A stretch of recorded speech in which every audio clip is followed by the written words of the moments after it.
zero. Questi impulsi dalla nostra elettronica vengono captati, vengono filtrati e vengono riconosciuti. La logica di funzionamento è riassunta in questa slide. In pratica, il segnale che si mette intorno a uno zero viene rettificato e attraverso un algoritmo digitale di smoothing, ovvero si dice una media nobile, un ring average o un square, che sono gli algoritmi di lavorazione del segnale digitale, si ottiene un segnale che all'inizio è così, diventa così, cioè lentamente verrà diminuendo. Questo ci consente di identificare i picchi del segnale ogni qualvolta il soggetto applica una contrazione al muscolo. Andiamo avanti. Questi sono gli elettrodi di cui vi parlavo. Come vedete nella prima figura, sul braccio, sull'avambraccio, abbiamo una mappatura muscolare abbastanza complessa. Quindi c'è il muscolo principale che diciamo è quello che viene intercettato da una sola coppia di elettrodi, come in questo caso. Questo muscolo diciamo che ci può dare la possibilità, quando contratto, di attivare l'apertura o la chiusura simultanea di tutti i elettrodi. Questo diciamo è il sistema, il meccanismo base su cui si fonda la nostra voce. Però stiamo lavorando a qualcosa di più sofisticato, per cui noi vogliamo utilizzare più canali di acquisizione, ovvero più coppie di elettrodi, in modo da mappare la muscolatura dell'avambraccio e poter in questo modo interpretare l'intenzione del soggetto di muovere le dita in maniera indipendente. Quindi riusciamo a intercettare l'informazione relativa al movimento del singolo dito, che è una ricerca sperimentale, tengo a precisare. Quindi se riusciamo a ottenere questo risultato sarà un grosso traguardo in questo ambito. Il segnale, come vedete, è raccolto da 2 elettrodi perché è un segnale differenziale. Si preferisce prendere un segnale differenziale in modo da poter ridurre il rumore che è ovviamente associato al crosstalking dei vari muscoli sovrapposti. Ovviamente per poter fare questo genere di acquisizione non basta applicare gli elettrodi così come sono, ma bisogna fare tutta una preparazione della pelle, del tessuto, che deve essere pulito in modo tale da minimizzare tutti quegli ostacoli all'acquisizione che ci possono essere. Bisogna valutare bene il posizionamento degli elettrodi, la distanza tra i 2 elettrodi, quindi sono cose che per l'utilizzatore potrebbero risultare difficili, ma noi stiamo utilizzando anche un software che si affiderà alla nostra protesi e aiuterà il soggetto ad autocalibrare il sistema senza l'aiuto di nessuno. Questo è un esploso di fuoco in tutte le sue parti, interne ed esterne. Quindi vedete come con che facilità si può realizzare una protesi di questo tipo con una stampante 3D. Certo ci vogliono un po' di ore per la realizzazione del palo, è un po' pubblico, però per realizzare ad esempio le falangi delle dita tutte insieme non ci vuole veramente molto. E considerate che tutto il resto che se può servire in aggiunta tipo la bulletteria velocemente rintracciabile in qualsiasi ferramenta. Lo stesso i tiranti che stanno all'interno delle dita che ci consentono di muovere attraverso dei servomotori posti all'interno delle dita stesse sono i fili da pesca, sono fili di nylon, anche questi di facilissima lettura.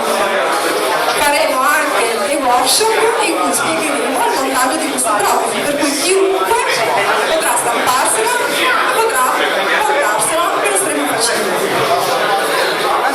Questa è la nostra protesi, questo è il supporto all'avambraccio che noi abbiamo pensato. In pratica, questa parte dell'avambraccio alloggerà l'elettronica, batterie, il circuito carico batterie, eccetera, tutto quello che serve. I servomotori, come vi ho fatto vedere, sono nel palo e poi ci sarà un meccanismo molto semplice di aggancio al braccio a un sistema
la mano istantaneamente.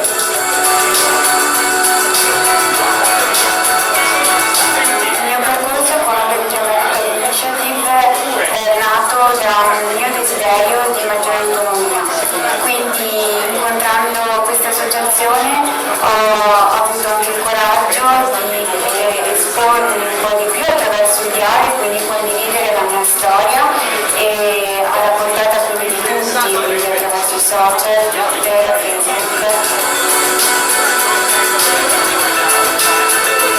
Potessi raccontare la mia storia in 140 caratteri e partire con Fadetunato, Storyteller, una mano e mezzo ancora per poco, grazie a voi di Medical Initiative.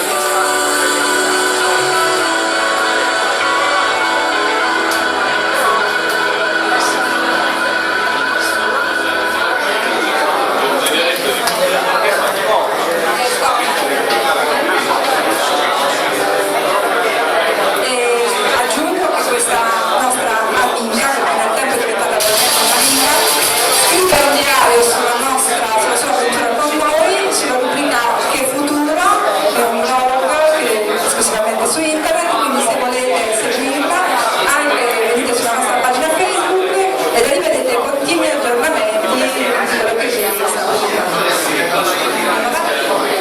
Adesso invitiamo sul palco il nostro amico Italo Savio, team leader del progetto WIL. Salve a tutti, allora, io sono Italo Savio, sono il team WIL, responsabile del progetto WIL.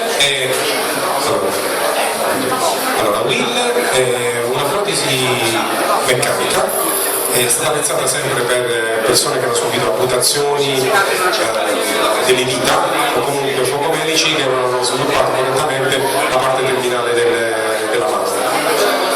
Questo è il vecchio modello ed è un primo passo che abbiamo fatto nella progettazione.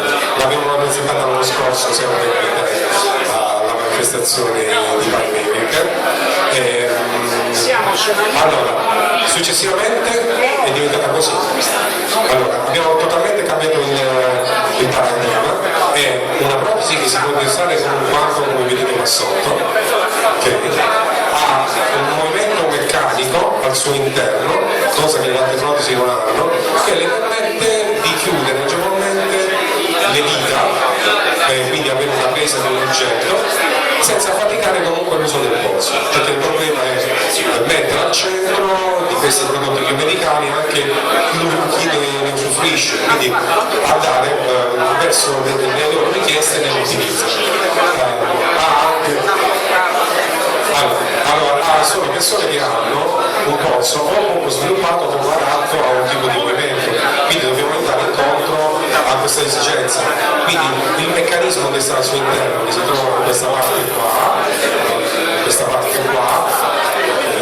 è un meccanismo che fa con questo tipo di lavoro. Inoltre il tipo di pollice è un pollice messo in una posizione corretta. Le protesi che sono attualmente utilizzate hanno un pollice che per essere opponibile